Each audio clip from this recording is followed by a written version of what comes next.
de Mateus. Evangelho de Mateus, capítulo 3, no versículo 5 em diante. Diz assim a palavra do Senhor.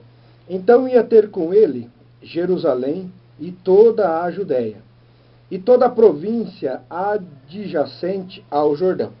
E eram por ele batizados no rio Jordão, confessando os seus pecados. E vendo ele muitos dos fariseus e dos saduceus que vinham ao seu batismo, diziam-lhe: raça de víboras, quem vos ensinou a fugir da ira futura? Produzi, pois, frutos dignos de arrependimento. E não presumais de vós mesmos, dizendo: temos por pai a Abraão, porque eu vos digo que mesmo dessas pedras Deus pode suscitar filhos a Abraão. E também agora está posto o machado à raiz das árvores.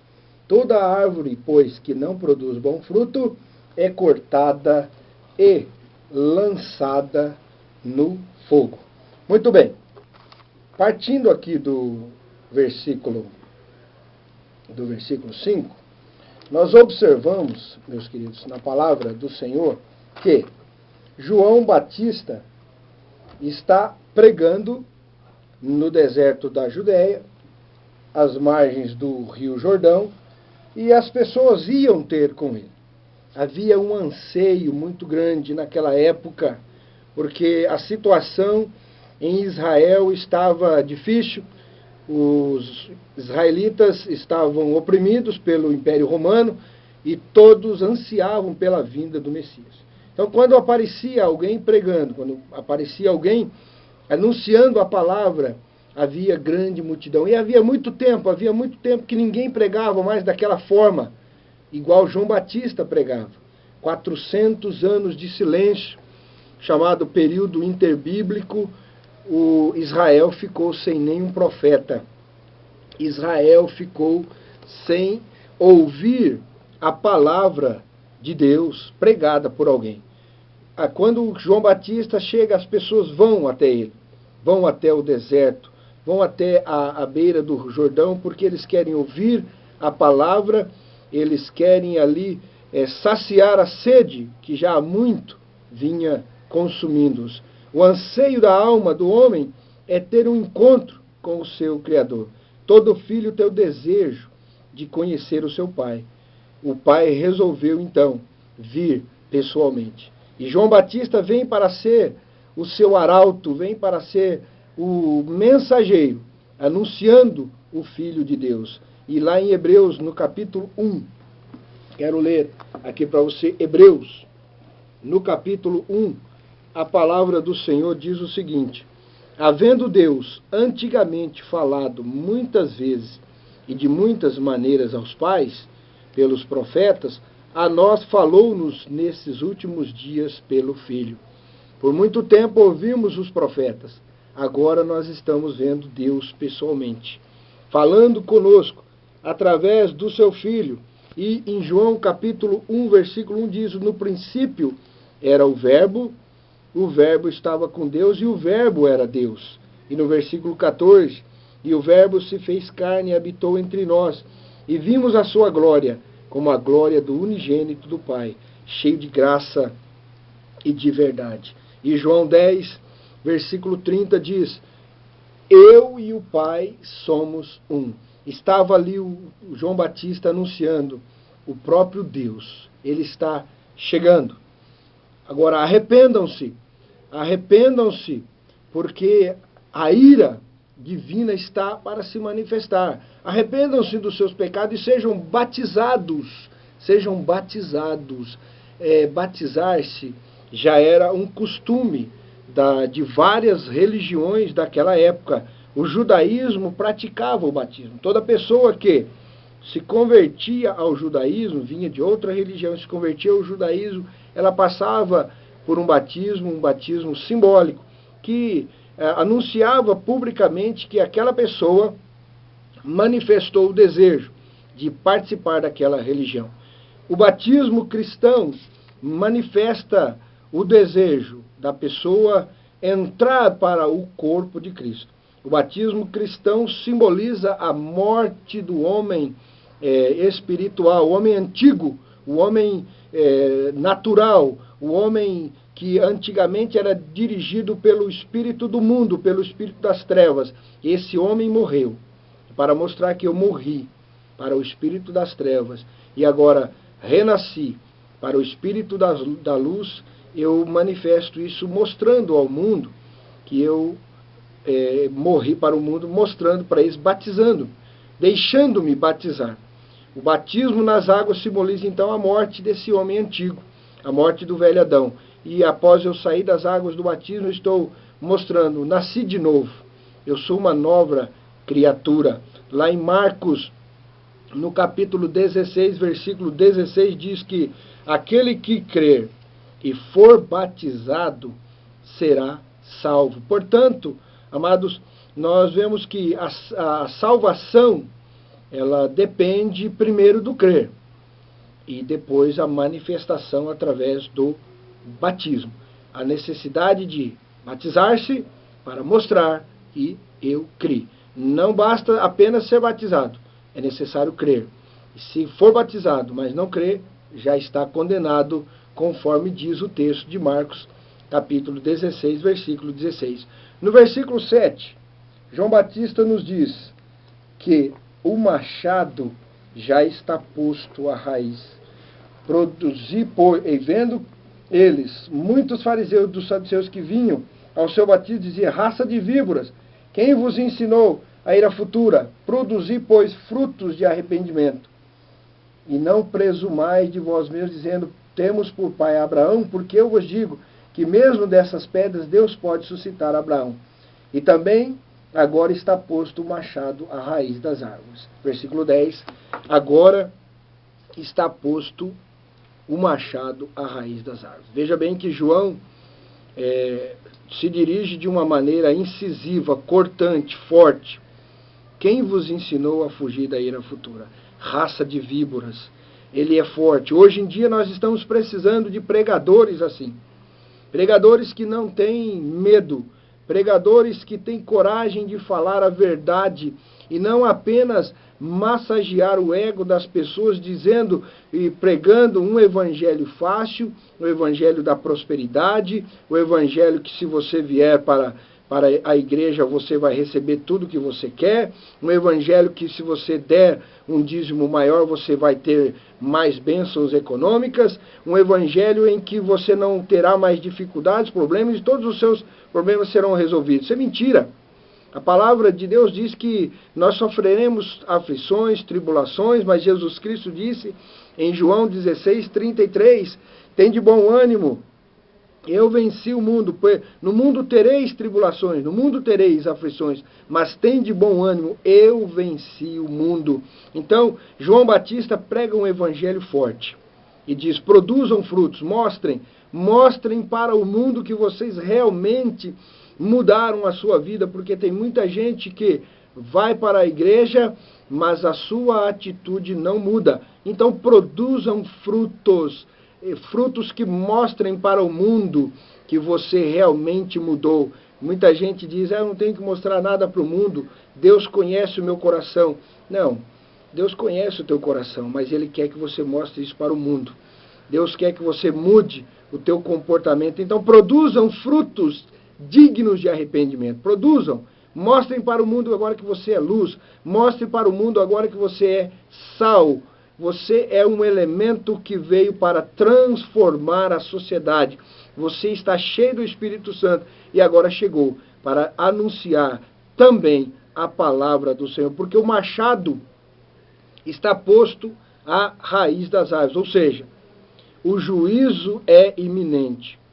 O fim vem, diz lá em Ezequiel, o fim vem, o fim vem. O mundo está para terminar a sua história aqui. Ezequiel diz, o fim vem, o fim vem. Portanto, amados, precisamos tomar cuidado porque o fim vem e o juízo começa pela casa de Deus. 1 Pedro, capítulo 4, versículo 17, porque já é tempo que comece o julgamento pela casa de Deus.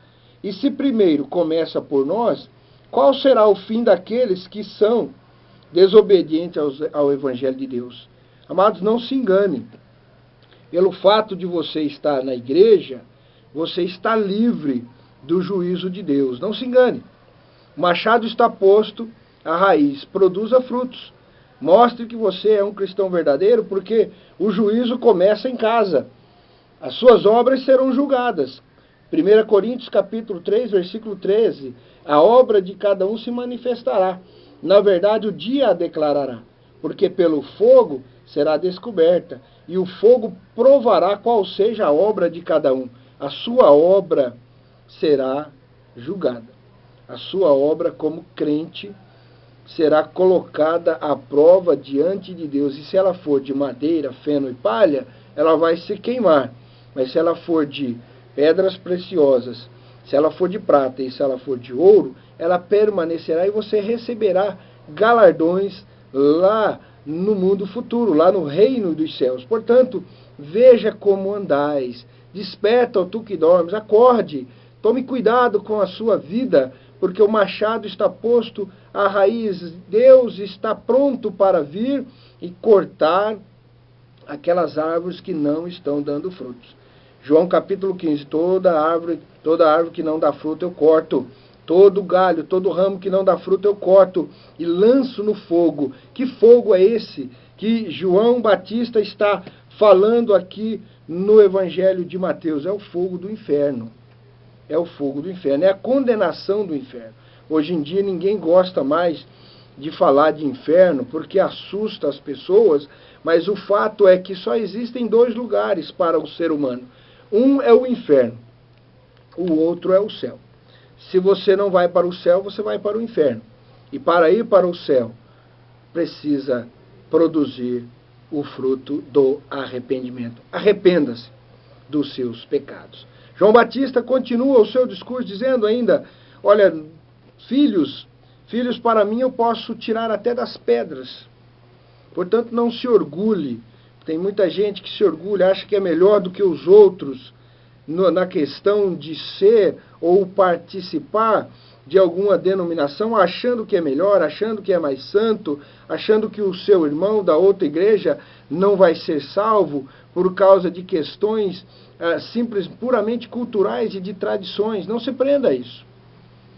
Prenda-se ao cumprimento da verdadeira palavra de Deus. Prenda-se aos verdadeiros costumes morais, que muita gente não precisa nem ler a Bíblia para saber o que é certo e o que é errado, o que ofende e o que não ofende a moral dos outros e de si mesmo. Agora, a palavra de Deus está aqui para nos ensinar. Então, não seja orgulhoso, mas seja humilde, porque há filhos para Abraão, filhos para Deus, ele pode tirar até das pedras. Até as pedras clamarão. Quem são as pedras? Rochedos? Rochas? Tijolos? Pedregulhos na rua? Não, pessoas que você nem imagina que poderão estar lá, nas fileiras dos salvos, glorificando a Deus. Então tome cuidado com o orgulho espiritual. Ele vos batizará com o Espírito Santo. Ele continua a mensagem. João Batista continua. Também agora está posto o machado à raiz. Toda árvore, pois que não produz fruto, é cortada e lançada no fogo. E eu, em verdade, batizo com água. Bem, eu batizo com a água. A água purifica. A água lava. A água lava o homem exterior. A água lava as questões que todo mundo está vendo. A água deixa você puro para começar uma nova vida. A água te limpa e a água te dá condições agora de viver uma nova vida, manifestando as obras do Espírito, os frutos do Espírito, através dos seus atos. Lá em João capítulo 15, do 1 ao 8, diz que aquele que segue os meus mandamentos, ele é meu amigo, ele estará em mim e eu estarei nele. Isso é o batismo com a água, que vai nos purificar da maldade, para nos deixar prontos para viver uma vida digna do cristianismo verdadeiro, bíblico, que nós estamos falando aqui. Ele vos batizará também com o Espírito Santo. O Espírito Santo, ele, a partir do momento que você aceita Cristo Jesus, ele vem sobre você, ele vem em você, toma conta da sua vida e a partir de então, ele te capacita a caminhar com Cristo. Ele te dá forças, ele é aquele que vai transformar o seu caráter. Ele vai ajudar a você mudar de caráter. Um ato simbólico, que era o batismo nas águas, passamos para um ato sobrenatural. O batismo na água é um ato simbólico. O batismo no Espírito Santo é um ato sobrenatural. O batismo com o Espírito Santo pode vir antes mesmo até do batismo nas águas. Muitas pessoas aceitam a Jesus e recebem o batismo, manifestam o batismo com o Espírito Santo antes mesmo de serem batizados nas águas. Vem acompanhada da manifestação dos dons, listados lá em 1 Coríntios, capítulo 9, que diz que tem o dom da sabedoria, tem o dom do conhecimento, tem o dom da fé, tem o dom de línguas, tem o dom de operação de maravilha, tem o dom de curar, tem o dom de profecia, tem o dom de interpretação, tem o dom de discernimento de espírito. São 9 dons que são listados ali em 1 Coríntios, capítulo 9, a partir do versículo 12. Outras passagens bíblicas também falam de outros dons, Romanos, Efésios, são 22 dons que o Espírito concede à pessoa que está nele, a pessoa que crê nele. O Espírito Santo habita em nós. O Espírito, ele intercede por nós. Lá em Romanos capítulo 8, ele intercede por nós com gemidos inexprimíveis, porque muitas vezes nós não sabemos nem o que pedir, mas ele sabe o que nós precisamos. Então ele intercede a Deus, ele intercede ao Pai, junto ao Pai, e traduzindo a minha dor, a minha aflição, traduzindo a minha preocupação, nos momentos em que eu não tenho palavras para dizer o que eu sinto ou o que eu estou precisando. Então o Espírito Santo, ele intercede por nós. O Espírito Santo, ele nos orienta, ele nos avisa quando estamos prestes a cometer algum erro. Lá em Isaías capítulo 30, no versículo 21 e 22, diz, olha, é aquele que está atrás de você, dizendo para você não vá para a direita, não vá para a esquerda, mas ele está nos orientando a seguir em frente, a não mudar o nosso caminho, a não mudar o nosso foco, a não mudar a nossa opinião. Também ele nos convence. O Espírito Santo é o único que pode convencer o pecador. É o que convence do pecado, da justiça e do juízo.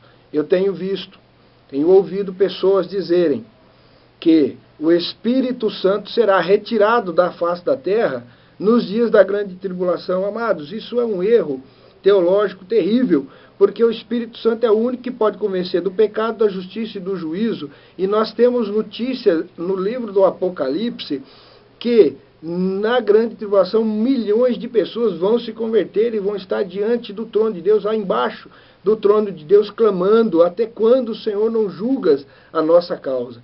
E muitas pessoas vão aceitar a Cristo ainda como Salvador, vão receber Jesus como Salvador na grande tribulação. Portanto, o Espírito Santo estará aqui sim, porque ele é o único que pode convencer do pecado, da justiça e do juízo. Se uma pessoa aceita a Cristo, não é por mérito meu e não é por mérito de nenhum obreiro ou pastor, ou seja lá quem for, mas o mérito é somente do Espírito Santo.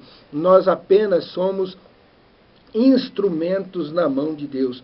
Somos usados por Deus para transmitir a palavra, mas quem convence é o Espírito Santo. Não tente convencer ninguém de ir para a tua igreja, não tente convencer ninguém de aceitar a Cristo, apenas pregue o Evangelho, diga para ele: Jesus salva, Jesus cura, Jesus liberta. Diga para ele o que está escrito em Mateus capítulo 11, venha a mim todos aqueles que estão cansados e oprimidos, e eu vos aliviarei, porque o meu fardo, o meu jugo é suave, o meu fardo é leve. Então, quem vai convencer a pessoa se ela deve vir ou não, se ela é pecadora ou não, é o Espírito Santo. Agora, a sua missão é super importante. A sua participação é importantíssima. Você deve anunciar essas palavras para as pessoas. Diga isso para ele: o machado está posto à raiz. Arrependei-vos. Fale para ele: raça de víboras, quem vos ensinou a fugir da ira futura? Talvez você pense que a pessoa vai ficar com raiva de você, mas um dia ela vai te agradecer, porque ela, quando receber a salvação em Cristo Jesus, ela vai agradecer a você. E um dia vai dizer, se aquele homem não dissesse aquela palavra, hoje eu estaria perdido. O Espírito Santo habita em nós, o Espírito Santo intercede por nós, o Espírito Santo nos orienta, o Espírito Santo nos convence e existe o batismo com fogo. Mas esse eu vou falar sexta-feira que vem, porque o meu tempo já acabou. Sexta-feira que vem eu quero falar para você o que é o batismo com fogo. Vejamos a semana que vem. Que Deus esteja te abençoando através desses estudos. Eu espero que o Espírito Santo esteja falando no teu coração e eu me coloco aqui humildemente como um instrumento do Senhor para pregar a palavra de Deus. Amém.